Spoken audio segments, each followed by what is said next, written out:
In order to win in the American economy, it is about positioning. We know for a fact, for sure, there are going to be winners and losers in this economy. That's just a reality. And as much as we want to fantasize about what the world would be like if everybody got the same thing, economic models show that just does not work. Human beings have to be incentivized. If they're not incentivized, China used to do that. China was like, well, let's just pay everybody the same salary, even if they don't show up to work. Well, you know what happened? Did nobody show up to work? Really? There's also studies that show. I just saw this the other day. I knew it. I'd seen it years ago, but it was brought back to my attention.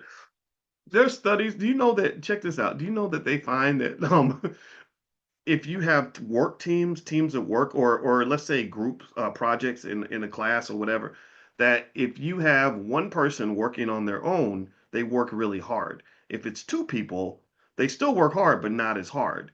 And if you get the group above like four or five people, the productivity rate drops tremendously because there's no accountability and everybody kind of blends into the group. So the incentive for you to work hard is much lower. So what happens is, if you remember, anybody remember in college when you would do a group project and only one person ended up doing all the work, right? So things like that matter, right? Psychology matters, incentives matter. So with communism and socialism, they sound great in theory, but when you put people in a scenario where there's no incentive to accomplish anything, then guess what? People aren't going to accomplish anything.